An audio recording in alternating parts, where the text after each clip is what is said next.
Happy Wednesday, everybody. It's Jim and it's Amadeus, and we are here to serve soccer, afternoon baseball, all kinds of crazy stuff going on. We're a day away from the NBA Finals. And oh, by the way, Amadeus, the NBA Final of the East, which was Boston and Miami, uh, I just got the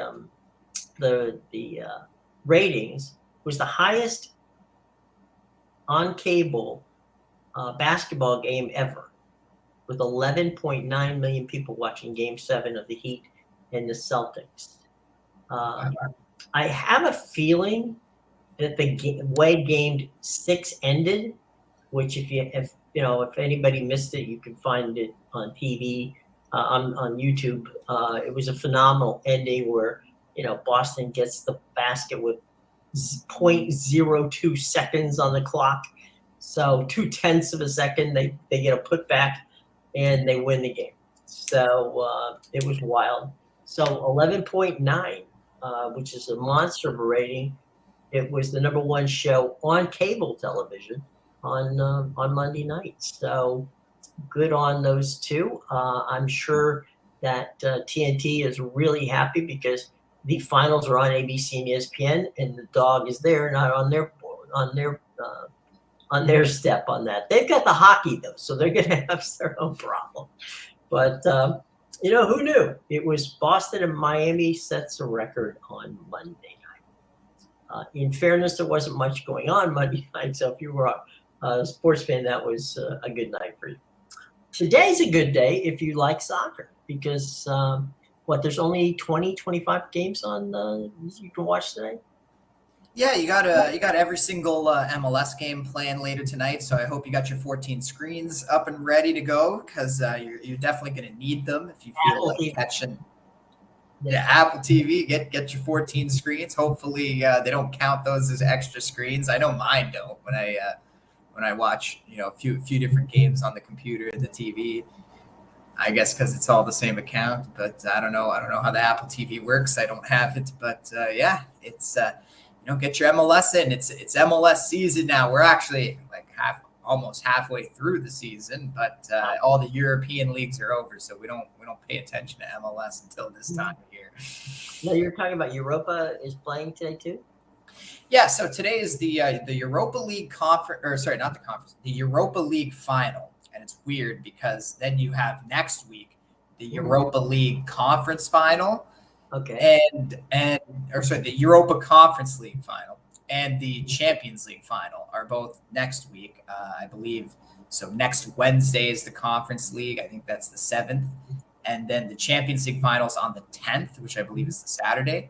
Yeah. But I don't know why they put the Europa League one, which is kind of the in-between league too, because it goes Champions League, Europa League, and the Conference League. So you kind of have the middle league going this week, and then the cream of the crop and the kind of newborn, just in its second year Conference League going next week. So I didn't understand the scheduling behind that, but we get a big game this week, so I'm not going to complain about that. It's Sevilla versus Roma, and it's definitely going to be an interesting game because this is a repeat of the 2019 or 2020. I forget exactly which year it was, but it was the Europa League final in 2019 and 2020 or 2020. I forget which year exactly, but yes, Sevilla and Roma. So these teams are meeting up once again.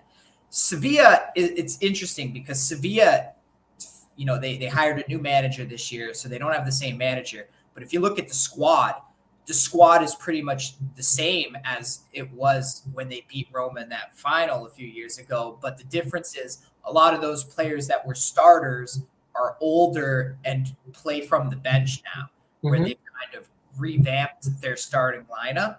Right. So you still have those players with that experience of the win over Roma, but they're not all of them are starters. So, it's still a new manager, obviously. So different Sevilla team. And this Roma team is nothing the same as it was 2 years ago, right? Back then, they had Mkhitaryan and Ed Dzeko still playing for them. Now Mkhitaryan's on Inter, and Dzeko obviously had his move to Inter as well. And they picked up Paulo Dybala, and they completely revamped their team in the offseason as well. So definitely a new Roma team that Sevilla is not going to be familiar with from that match. And obviously their manager Jose Mourinho, he won the Conference League last year, the Conference League final with this Roma team, even though they made some changes in the offseason. Really, in the summer they improved the team, so they were better this year. But yeah, they have the experience. Jose Mourinho, you can say what you want about him, but he's a very decorated guy, and especially in these big single leg final matches on a neutral site, his strategy really comes into play because he's not about going out there to win the match. He's all about not losing the match. And, in a match like this where it doesn't matter as long as you come away, it doesn't matter if you win it 20-19 in penalties, as long as you find a way to grind it out, that's the kind of match you want Mourinho in. And obviously he won the Conference League last year, so he's fresh off one of these UEFA tournament wins. So they're going to be, and this is, keep in mind, this is their only ticket back into Champions League, because as it looks right now, the top 4 is sealed in Italy going into the final match day. So yes, the only way you will see Roma in Champions League next year is if they win this match. Well, it's the old, what you got to do to get there, right? So win it and you're in. So it's cliche, but it's actually true in many cases in sports. You control your own destiny. And, at the end of the day, I suppose, that's what we all want, right? If it's in our own hands, whether we screw up or whether we, advance, you can't ask for anyone. Yep, it's all in their own hands. They have the experience, and they actually opened up as a slight underdog. It was about plus 160 for Sevilla and plus 180 for Roma, and now it's moved to the point where it's plus 180 for both. Go ahead. Go. Oh no, I was just gonna say. So the Roma line hasn't moved, but they've kind of adjusted the Sevilla to match. Right. I had a Twitter question from yesterday to ask you, so I'm going to ask you that now. And that is, this is someone who is brand new to the gaming industry, and they said, "What are units?" Okay, and why? How do they work? So, there you go. So a unit. Yeah, a unit is basically, it's just your betting amount. Right. And the reason why we use units is because it's universal.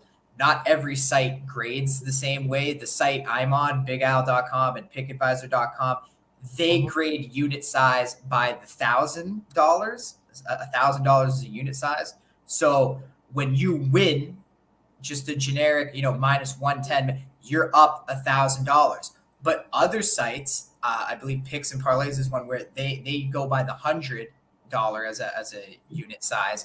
So, plus 30, my plus 30,000 Premier League record would be plus 3,000 at a site like Picks and Parlays. But at the end of the day, you can always say it's 30 units, because no matter what, the unit is what your average betting, well, not really average, it's what your betting amount is, and realistically it should never change.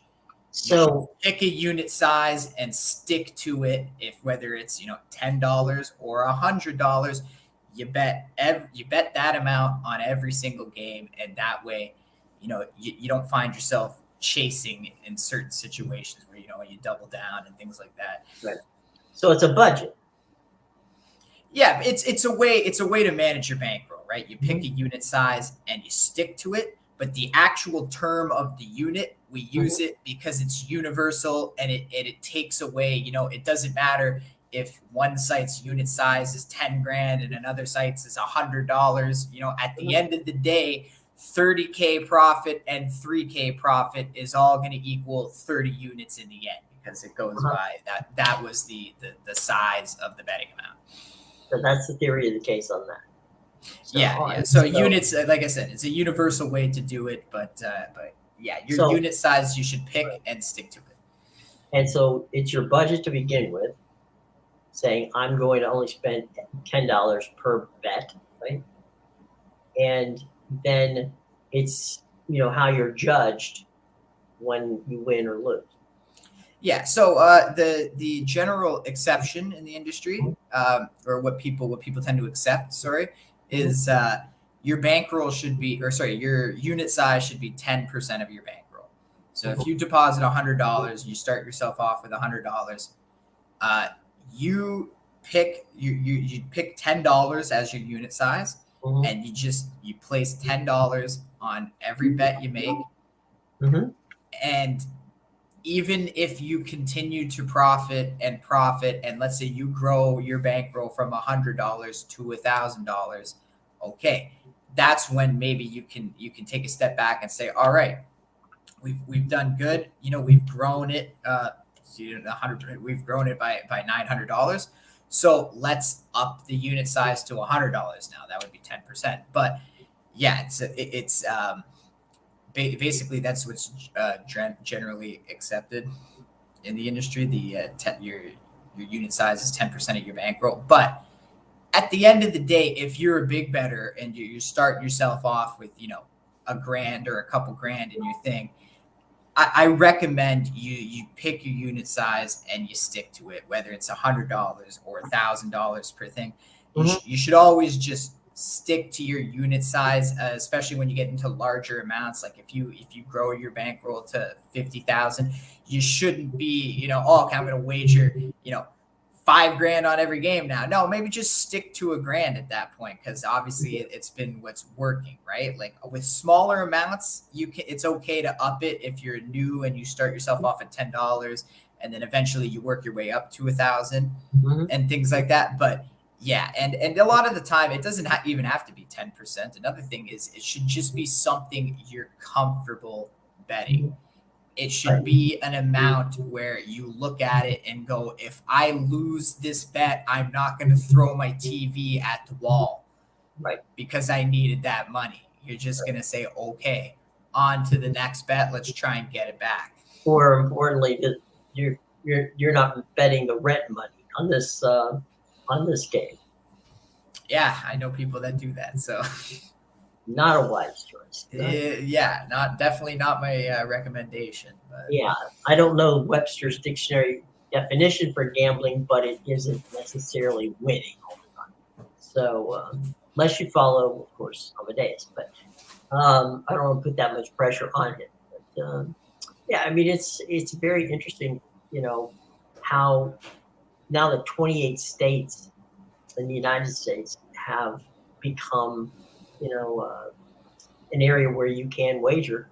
There's so many people, getting into the pool, and there are terms that are used that they don't know. And there's terms like, we'll get questions like, well, how come there's not, how come it's like a plus 150 and a minus 120? What does that even mean? And so you get those kind of questions. You get the questions on the units and all of that. What's a money line? What versus, point spread, all that other sort of nuance, which in the gaming industry is almost like you're speaking a different language. And sometimes people get, especially all the new folks, get a little confused when they're, when they look at it and try to figure out what it is. Yep, definitely. There's a lot of complex language in the industry, and it's always good to know what you're betting on. Don't just obviously blindly tail. I've had a lot of people just tail blindly and ask me, "Oh, wait, what's a DNB?" And then I say it's a draw no bet, and they still go, "What's a draw no bet?" And it just means you're turning, because soccer's a 3-way money line sport. Versus a 2-way money line sport. And the only difference obviously is the draw in more traditional North American sports. games end in draws all the time, but you don't realize it because they play overtime here. They don't have overtime in soccer. It's just 90 minutes and it ends in draw. So the draw no bet is basically taking away that three-way money line and saying, okay, I'm either picking this team or this team, and if it draws, I get my money back. And for the record, I don't think they ever should have taken that out of hockey. Yeah, actually, I know a lot of Canadians that are pissed off about that. They thought it was a better game with the draws in there. Yeah, I mean, you get the draw point anyway. So why are you playing? For that, you're playing for an extra point. And a lot of the time, you see that, right? Like teams will lose in a shootout and they don't even care because they're leaving the game thinking, "Well, we got a point out of it." Yeah. Well, there's not that.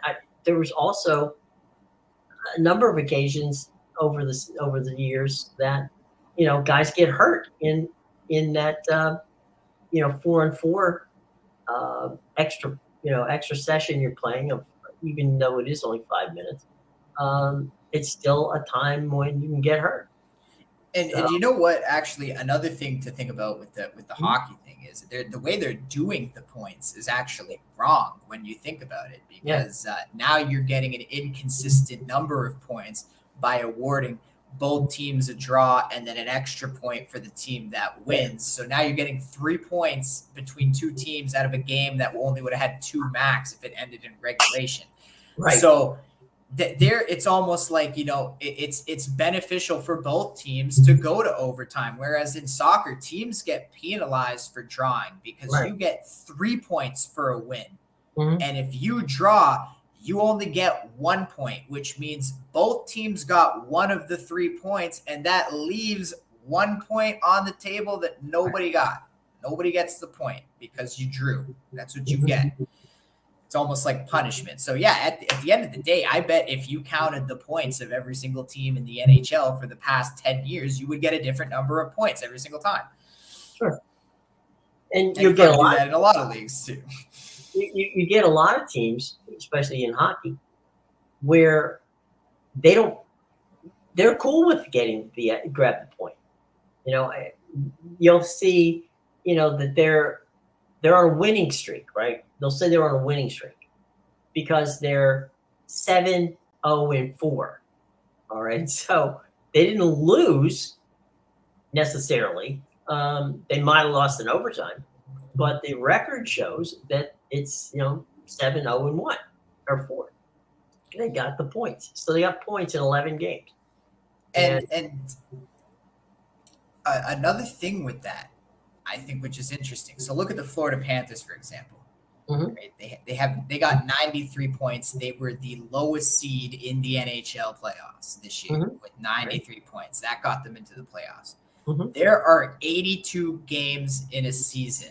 If a team were to go to overtime in every single game, just let's pull the Jose Mourinho and just go for the draw. We're not losing games in Arizona this year. We're not trying to win games, but we're not losing games this year, right? So let's say the Coyotes go to overtime because they're just playing that kind of tight defensive style. They're just trying to grind out points. They now have 82 points from going to overtime in every single game. If they win half of those games, they got 120 points, and they're almost matching Boston for the best team in the league. So, in NHL history, like ever. So, my point is, look at what the NHL. I don't think teams have realized that, but if you try to force overtime every single game, you're guaranteed 82 points at the end of the season. Plus, that's assuming you lost every game after the regulation. Right. So all right. So you said that they had how much? They had 83 points? 93 points. Okay. 93 points. Hey, Foxy, how you doing? Good to see you. And so let's say they tie every game. They only have to have 10 wins out of the entire season to be ranked in the playoffs. Yeah. And so that's where, now you really start to see, well, well, maybe you can't give a team each a point and then still give the winning team a point after, because then you like, obviously it's never happened. But what if you get that weird team? Even if they go to overtime in 60 games, that's 60 points, and you win half of those. That's an extra 30, and you have yourself a playoff spot right there. And you could have came out of the season with something like 30 wins or less, and you would be a playoff team just because you keep drawing. Now, when David Poile put together the Vegas Knights, the original, the band that made it to the playoffs or the championship, the Stanley Cup championship, he started by getting Marc-Andre Fleury as his main guy. And they did tie, I think, 15 or 20 games that season because of Marc-Andre Fleury's ability to keep the puck out of the net. So it benefited them, as an expansion team. They didn't have to win as much to get there. But once they got there, they were fine. But that's your point. I mean, the point is you can have a goalkeeper who can keep you in. Some of these fantastic goalkeepers can not just win you games, but they can tie you games, which gets you the point anyway.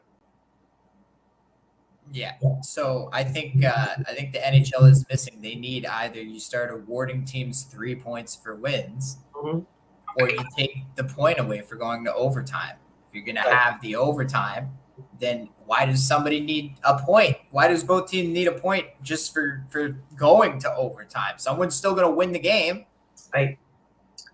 Make it more meaningful, the overtime. Then they got to go out there and say, well, we're going to come away with nothing now if we don't go win. You get zipped. Okay. So Foxy wants to know about French Open tennis. That's a good question, Foxy. I'll tell you what.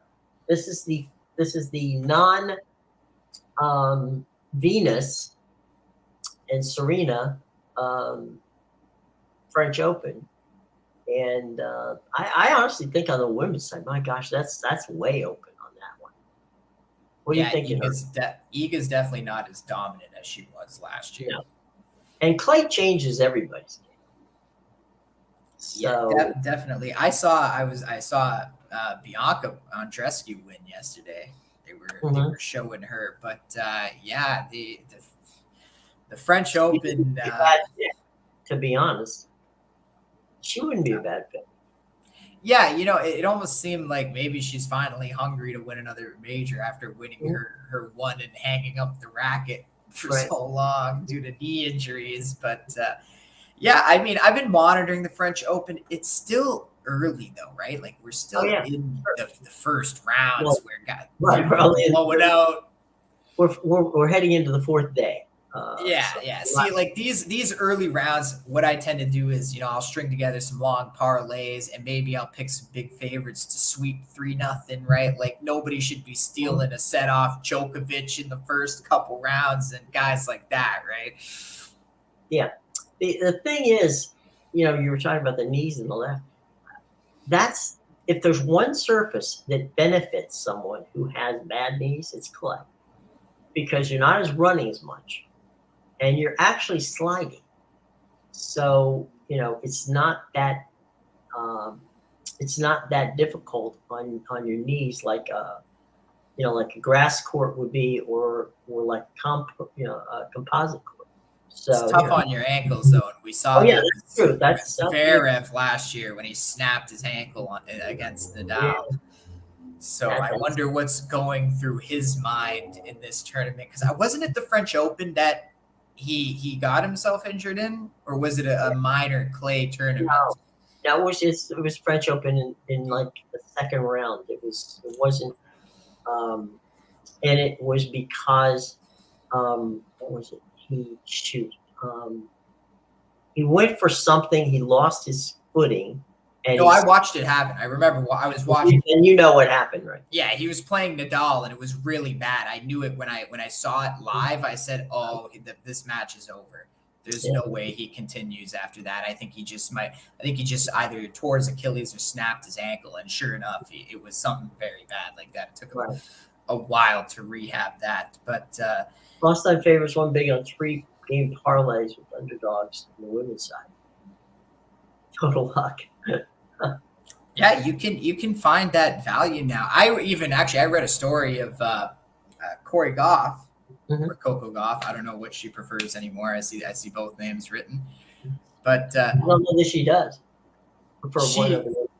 Yeah, I'm really not 100% sure anymore because I've heard people call her Coco Goff and others call her Corey Goff. But anyway, Goff, she said that apparently Jimmy Butler offered her a ticket to the finals to go watch him play before the playoffs even started. Mm-hmm. So yeah, there you go. That just to show you Jimmy Butler's confidence going into the playoffs. Never mind, actually beating the Bucks. This was before they even beat the Bucks. He was offering tickets to Goff for the NBA Finals to go watch him. So, well, he's just hedging his bets, right? Never hurts to ask. Yep. Oh, and apparently he wouldn't hold the Eastern Conference trophy. He said, "I'll hold the next one." Well, that's where you start getting a little cocky and go, okay. What is it? There's a jumping back to hockey for just a second. I had heard from some of the players that if they win the President's Cup, they don't touch it. They don't want to because they're afraid that that's that there's some curse on it that's going to get them in trouble. That definitely will get you kicked. There's no way you can win the Stanley Cup if you win and embrace the President's Cup. So it's like, okay, let's put this on a list of of things that I don't understand. And, so that's definitely a superstition in the sport, and it's big with the Eastern Conference Finals and the Western Conference Finals. The players won't touch that trophy when they win it, right? Because it's bad luck for the Stanley Cup. But I'm gonna tell you why the President's Trophy one is the most ridiculous thing I've ever heard.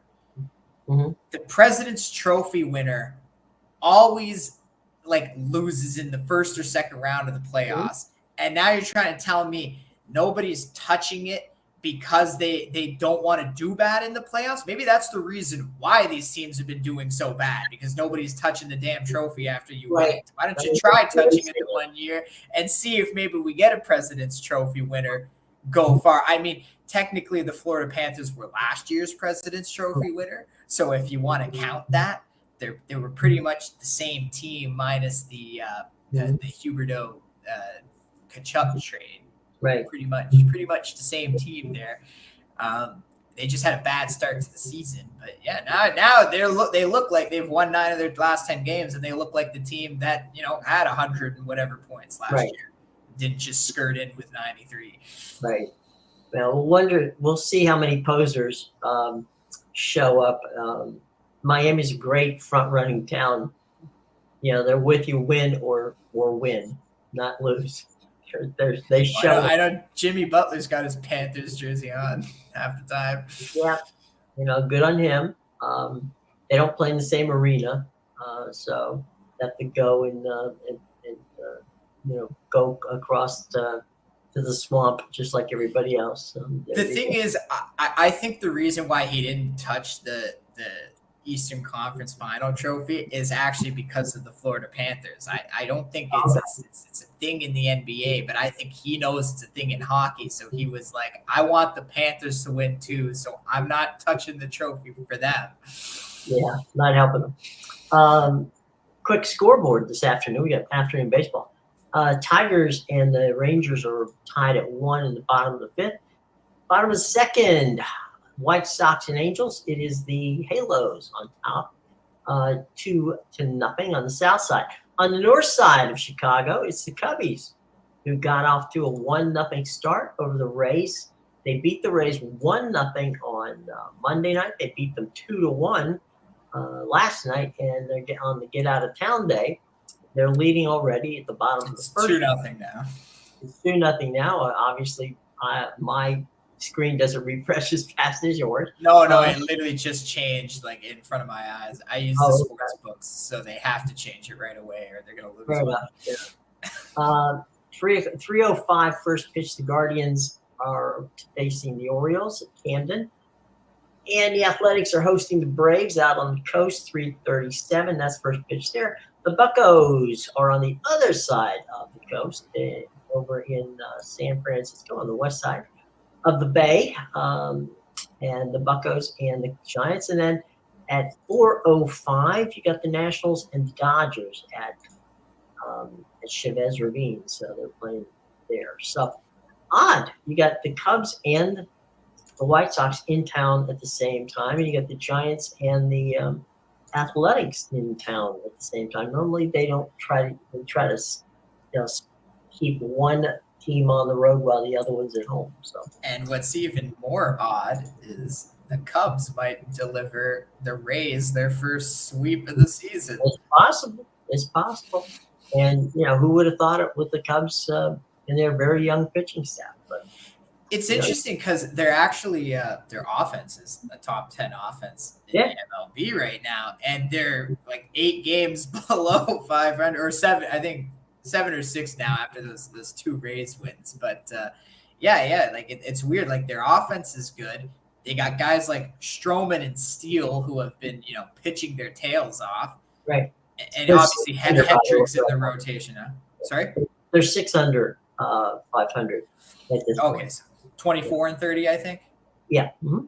Okay, yeah. So so it's crazy because they actually have pretty good starting rotation with Stroman, Steele, and now Hendricks getting in there, and then obviously you got a top 10 offense in the MLB. Yet you're sitting 6 games under 500. I guess the bullpen's been a big problem. I remember getting burned on a few of those games where they had a lead and then gave up 8 runs in like the 9th inning.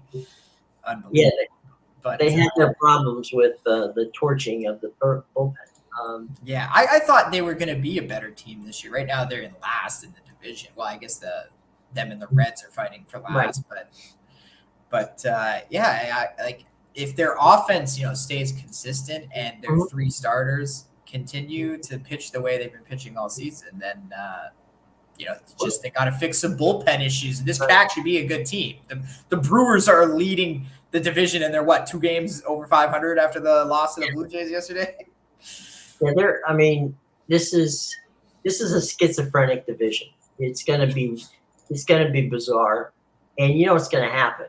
We can see this, from all the way from here right now, and that is that the team that gets streaky toward the end of the season is going to end up winning the division, and that usually is how it works in that division. I don't know why. It's usually the Cardinals that like to get Usually the Cardinals win September and end up October in the tournament because they did what they thought they had to do, and you can't argue with success. They get there sometime, somehow, some way. Milwaukee has occasionally made it.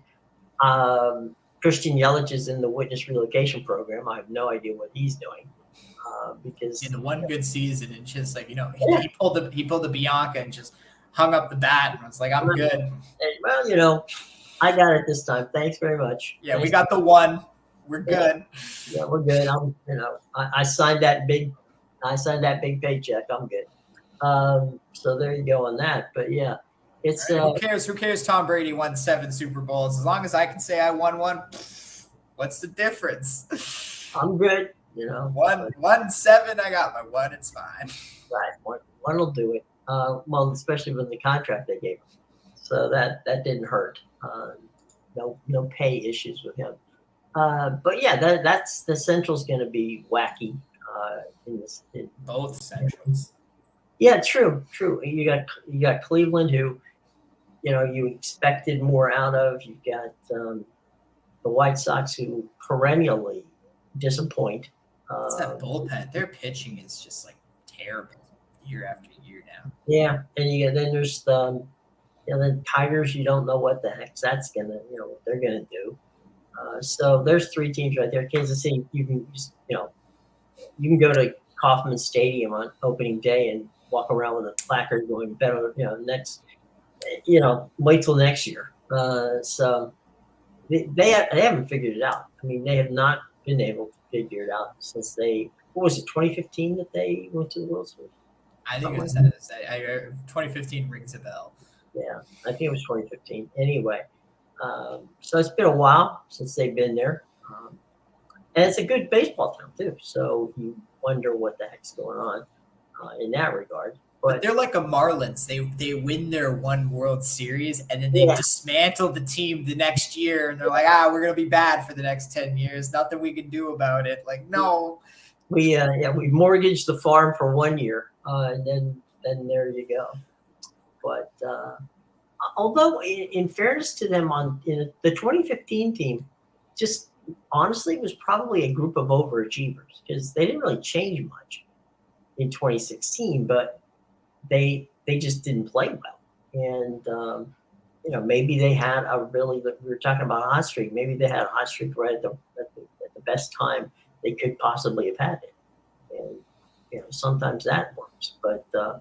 The Marlins. Well, look at the Boston Bruins. The same thing this year, man. They broke records in the regular season. And tell me what changed on the team other than the coach. These are the same 40-year-olds that I've been watching or the same 30-year-olds I've been watching for the last 10 years. Right. On the Bruins. I have a friend who's a Bruins fan who was telling me it was all the coach. Nothing changed on the team. It was just Bruce Cassidy was the problem. Well, okay, that's a fair. And now he's got Vegas in the finals, so I don't know. It's. I used to joke that if you need to win and get to the playoffs, hire Bruce Boudreau. If you want to win a title, fire Bruce Boudreau. And I say that as someone who likes Bruce Boudreau very much. You can't help but like Bruce Boudreau. He's a really nice guy and a good coach. But for whatever reason, Bruce can really do a great job in the regular season. It's the postseason that kills Bruce. And you know what? Those exist too. Look at Andy Reid for so many years. Before he got Patrick Mahomes, Andy Reid was known as the best regular season coach in NFL history. Sucked in the playoffs, but was the best regular season guy that you could ever want. Look at that. Now he's got a young stud quarterback, and all of a sudden Andy Reid's just all around great coach. So, well, I mean, I don't think Andy got stupid. It's just that, your talent is the talent that you have. And sometimes, your teams don't match up well. And, I loved Alex Smith, but he's no Patrick Mahomes. No, and neither was. I mean, people forget that Alex Smith replaced Joe Montana, and so Alex Smith was a great quarterback at Utah. Did a wonderful job with the Chiefs, but couldn't get him over the hump. Hey, don't go mentioning Utah, Chip. I'm sorry, because that's true. Okay, we don't need to talk about Utah. We don't need the BYU and Utah people chasing me again. We don't need the Utah people coming after us. Oh wait, I said he was a good quarterback. Okay. They don't even want to hear you. You put Utah's name in your mouth. in any sentence that I use. So yeah, I think the fun part with Andy was, getting over that hump, and when you get Patrick Mahomes, that doesn't hurt much. That helps you. That helps you accomplish a great deal. And they did a pretty good job of constantly putting themselves in a position to win. So there's that's what you want. You want at least to be put in a position to win. Whatever else happens, it happens. So there's that. Have you? And this is throwing you a total curveball. And if you haven't paid any attention to it, don't worry about it. It's just a question. It looks like the Commanders in Washington will have their sale, and that's pretty much Dan Snyder will be exercised from. I think he's moving to England, so he'll even leave the country. Oh wow! Is when you get an ownership change, does that change the thought in Vegas or wherever on the team that you're about to start handicapping? That's a really good question. I don't know if it necessarily affects. It really depends on the owner. Like when the Mets got Steve Cohen, the books knew the Mets were going to be good because this is a guy who loved the team. He was passionate about the team. He wanted to see them do well. And obviously, he had very deep pockets and spent that money on the team, right? Not every time you get an owner that's going to come in. And again, like you say, a big reason why these guys buy a team is just ego. So, well, once you have it, you don't want to invest it. It's just a write-off machine for you, basically. And you don't really want to invest money into it. So I think it all depends. Now, like obviously these owners own some other teams that are successful, so that probably will get taken into account a bit. But I don't think it'll be a dramatic change where you're going to see the Commanders, who aren't even going to be the Commanders next year, as the NFL favorite to win the Super Bowl. Right? No, I wasn't going for that. And especially in a sport like the NFL where you're dealing with a salary cap too, that comes into play because, in baseball, obviously, Steve Cohen was willing to blow past the luxury tax like we see Todd Bowley and a bunch of other guys do. But in NFL, you can't really do that. You're handcuffed by the salary cap. And then you end up having to talk to your star players and reworking the back ends of their contracts just to free up money. So again, right, like it's a lot of complication. I don't think this change will, as for this specific change, I don't think it'll affect the Commanders too much unless they start, actually attracting some big names to the team. Yeah, I think that usually when an ownership change takes place, it takes the owner a year or so to get up to the curve of what you need. And, moving into the into the general manager and president's offices and getting an idea of what it is that they think needs to be done, or philosophy if they share the same philosophy that the owner does. How about in the case of a signee like Lamar Jackson? He's now, kumbaya with the Ravens. All is right with the world with him. They brought OBJ in to play on the team. Does a new contract help enhance your view of a team? I see that now. That's one where, again, it depends on the situation. Like when the Arizona Cardinals gave Kyler Murray the massive contract, all I said was that's going to hurt the team because you are giving giving a baby too much money, and now you have grown men on the team around him who see this guy's not even a first in, first out kind of quarterback, doesn't give a crap about the team or the game, and he's getting paid triple what I'm getting paid, and I'm doing twice the work. Are you kidding me right now? And I'm twice his age. So yeah, now a player like Lamar Jackson, that might help because obviously he's happy now. He's got, he worked out his issues with the team, and they're at an understanding now that it's time to move forward and win. We're trying to win games, take care of your body because you've been injury prone and things like that. So again, the contract can affect it.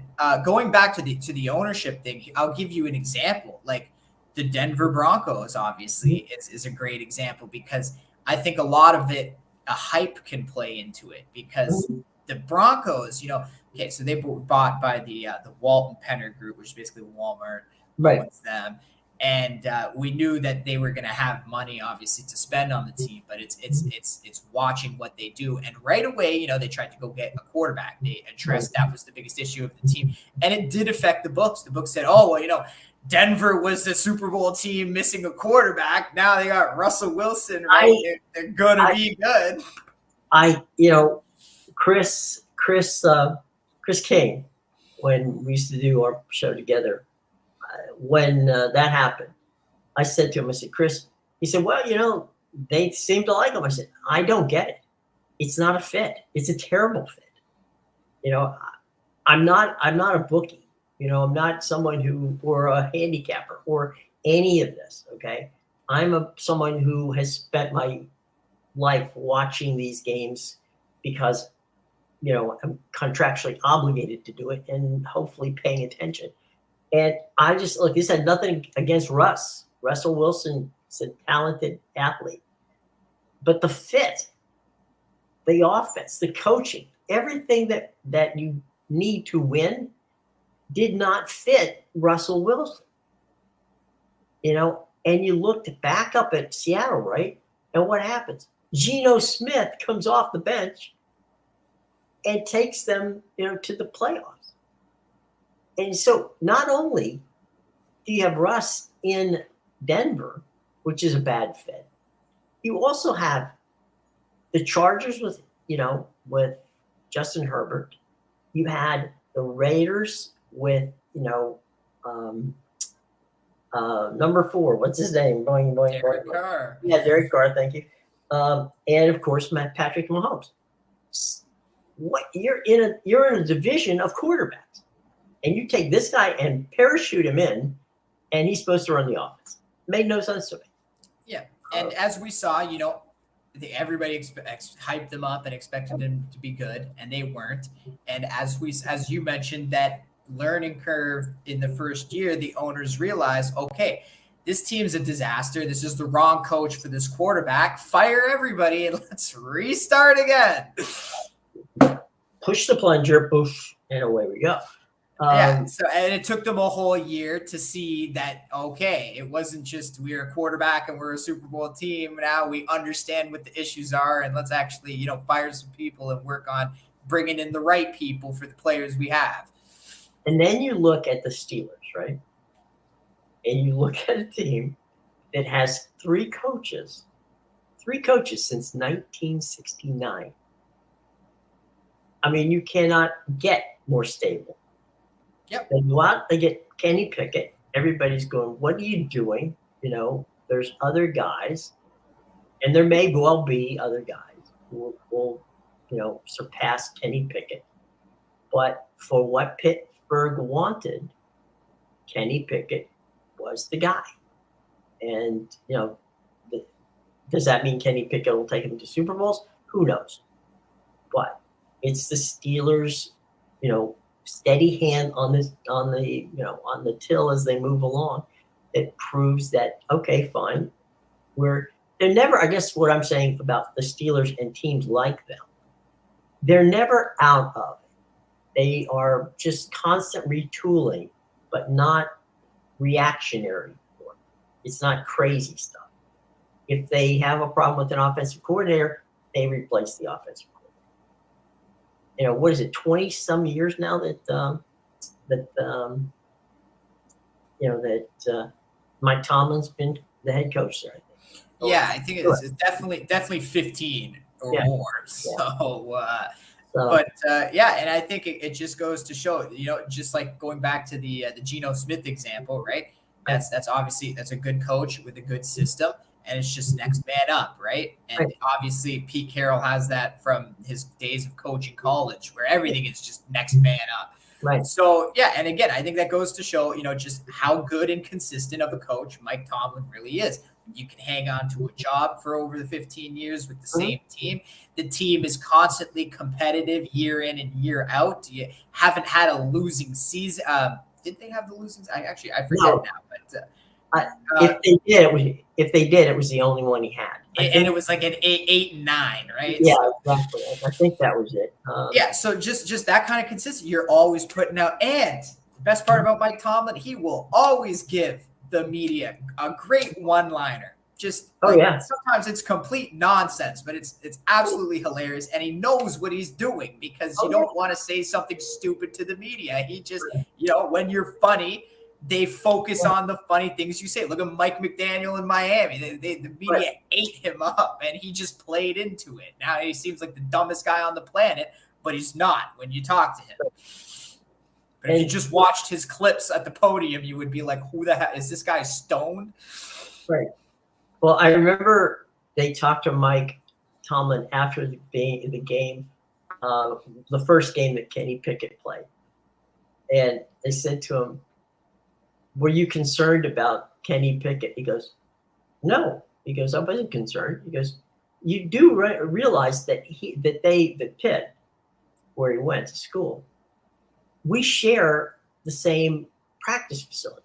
He goes, I saw Kenny Pickett play more than some of the quarterbacks that we actually have on our roster. So, he said, I had no problem with him. He goes, I knew what he could do. So, the one thing about Tomlin, as you say, he's funny, but he's also honest. He is honest. And that does make it difficult for some reporters to get on him because, you know, if they had a bad day, he'll tell you we had a bad day. Yeah. And, you know, and it's not sugarcoating anything. And the players respect him for it because it's not like he throws them under the bus. You know, it's a team effort. We screwed up. Okay. He doesn't blame one guy or the other. He just says we screwed up. Or sometimes he says, you know, he screwed up. You know, I've seen him do that. I've seen him say, he goes, you know, somebody will say, what about that clock management at the end of the first half? He goes, that was on me. He goes, I can't believe how stupid I was. But then again, you know, we came out in the second half and played better.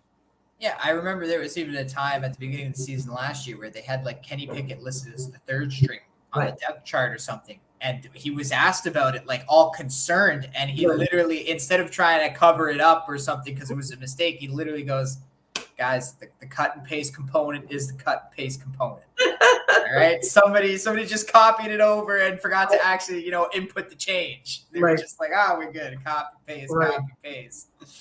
Oh, man. So, yeah, I mean, you get that. And, you know, are there some coaches in soccer that you look at and go, you know, they're brutally honest, and that's probably why they're successful? I mean, you could say Jose Mourinho is quite honest. He's not afraid to tell the media, you know, it's like he just ripped apart the Italian Federation for giving Juventus another 10-point deduction with 2 matches to go. He basically was like, you know, I could have used that information 6 matches ago. It would have changed the way I approach things. Like, what the hell is going on here? And not only does it not help Juventus, it doesn't help anybody in the league who needed to know what place they need to be in. So, and I mean, you know, like I said, say what you want about Mourinho. He doesn't win matches, but he doesn't lose matches, and he's very decorated. So, you know, he's a guy who knows what he's doing. You gotta hope that, you know, that things like that happen, right? So, well, we need to get you out of here. We'll run through the scoreboard real quick. And go ahead and correct me if I'm wrong. We're at the bottom of the 6th now. Tigers 3-1 over the Rangers. White Sox are getting clobbered by the Angels 6-1 there in the 3rd. Bottom of the 3rd, Rays are down 2-0 to the Cubbies. And they're warming up in Camden Yards for the Orioles and the Guardians. Same thing is going on down in Oakland where the Athletics and the Braves will get underway shortly. Same thing across the bay where the Giants are hosting the Pirates and the Nationals and the Dodgers at 4:10.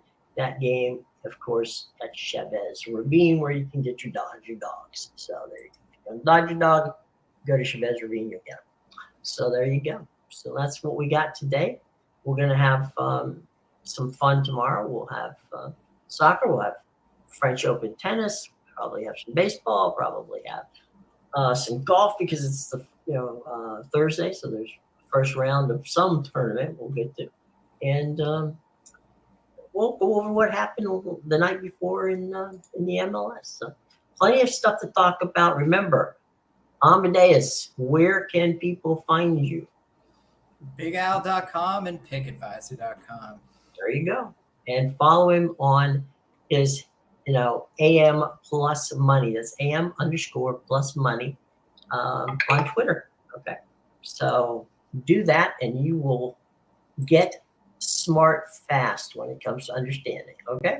All right, gang. We'll see you and be well. We'll see you tomorrow.